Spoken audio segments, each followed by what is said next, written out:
কেমন আছো বন্ধুরা? তো জয়ন্তী 99 কিচেনে চলে এসেছি নতুন রেসিপি নিয়ে। তো নতুন রেসিপি আজকে বানাবো আমি আমের বড়া। কিভাবে বানাচ্ছি পুরো ভিডিওটা দেখতে থাকুন। তো আমের বড়া বানানোর জন্য কি কি উপকরণ লাগে দেখে নিয়ে যাক।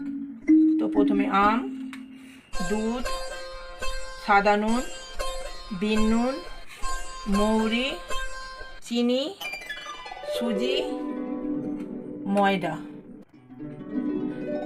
তো আমি আমটা ভালো করে ছেনে নিয়েছিলাম, ঘিয়া কষাতে ভালো করে ছেনে নিয়ে এরম পাখিটা বেরিয়ে গেছে।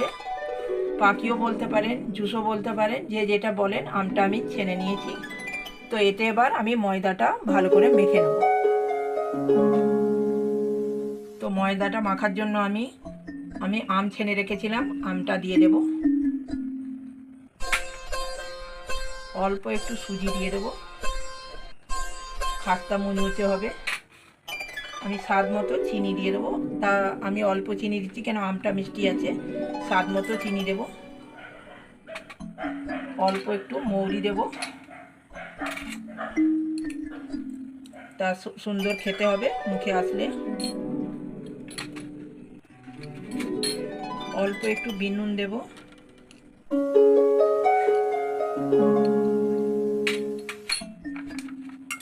অল্প একটু সাদা নুন দেব, অল্প আমি গুঁড়ো দুধ দেব। দিলে আমের বড়া সুন্দর খেতে হবে, গন্ধটাও ভালো আসবে। এবার আমি ভালো করে মিক্স করে মেখে নেব।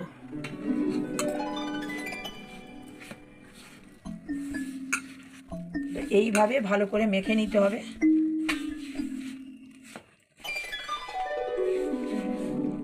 এইভাবে মাখতে হবে, বেশ ভালো করে মেখে নিতে হবে বড়া বানানোর জন্য। দেখুন কিভাবে মাখছি, একদম সুন্দর রং এসে গেছে, আর মাখাটাও খুব সুন্দর হচ্ছে। এইভাবেই ভালো করে মেখে নিলে চিনিটাও গলে যাবে, আর সুজি ময়দাটাও ভিজে যাবে ভালো করে। বড়াটা খুব সুন্দর হবে। তো সুজিটা দিয়েছি, খাস্তা হবে, আর দুধ দিয়েছি, তার জন্য স্বাদ লাগবে খেতে, খুব সুন্দর টেস্ট খেতে হবে। আমার মাখা হয়ে গেছে, তো বড়াটা বানানো যাক। মাখছি, খুব সুন্দর গন্ধটা উঠেছে, সেন্ট খুব সুন্দর বেরিয়েছে। তো মাখাটা খুব সুন্দর হয়েছে, দেখুন এইভাবেই মাখতে হবে। তো মাখলে বড়াটা খুব সুন্দর হবে। দেখুন এইভাবে ছাড়বো, তো ঠিকভাবে মাখা হয়েছে। এইভাবেই মেখে নিতে হবে। খুব আমের গন্ধ এসেছে, এমনি আমের গন্ধ সুন্দর, কিন্তু বড়া বানানোর জন্য সব কিছু দিয়েছি, তো এটা আরও ভালো লাগবে খেতে। আর খুব মাখাটা খুব সুন্দর হয়েছে। চলো এবার আমি বড়াটা বানাই। গ্যাসটা জ্বালিয়ে দেবো। আমি গ্যাস জ্বালিয়ে দিয়েছি, ততক্ষণ তেলটা গরম হোক, আর একটু ফেটে নেব।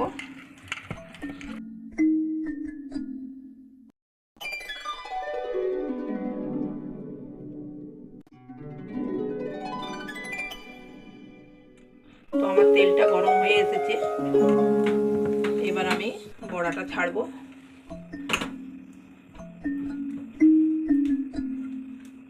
গরম হয়ে গেছে তেলটা আমার।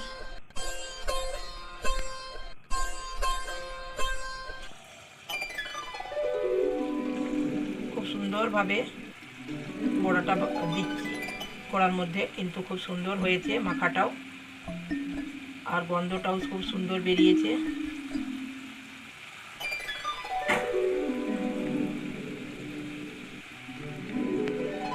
তো এইভাবেই বড়া বানাতে হবে। আমের সিজনে বড়া বানিয়ে খান, সবাইকে খাওয়ান। নতুন রেসিপি।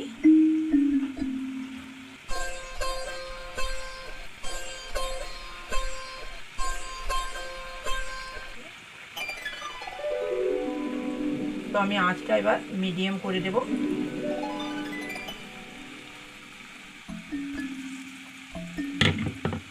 আঁচটা আমি মিডিয়াম করে দেব, নাহলে ভেতর থেকে কাঁচা রয়ে যাবে। তো এবার আমি উল্টে দেব। গ্যাসটা কম করা ছিল, জোর করে দিলাম।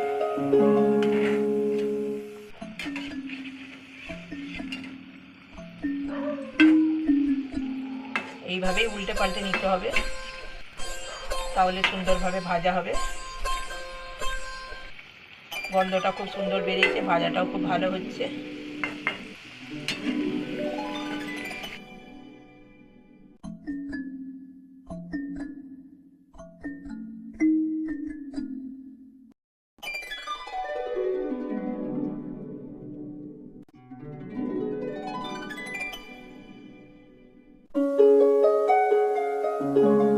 খেতে নিশ্চয়ই খুবই ভালো লাগবে আর খুব ভালোভাবে ফুলেছে কিন্তু।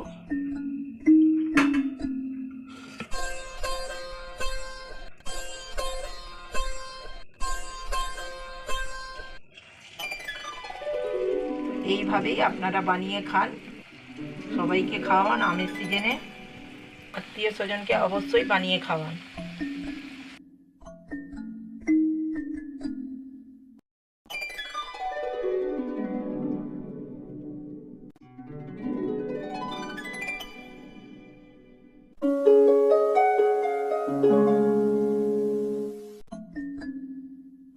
আমার ভাজা হয়ে গেছে, এবার আমি বের করে নেবো কড়া থেকে। কত সুন্দর ভাজা হয়েছে। তো এটা আমের বড়া, তো তাই জন্য একদম লাল লাল করে ভেজে নিয়েছি। অল্প সময়ের মধ্যেই লাল হয়ে যায়, তো লাল করেই ভাজতে হবে, তবে খেতে ভালো লাগবে। লাল না ভাজবে তাহলে কাঁচা রয়ে যাবে ভেতরে, সেই জন্য আমি লাল লাল করে ভেজেছি। কত সুন্দর ভাজা হয়েছে, খুব সুন্দর গন্ধও বেরিয়েছে।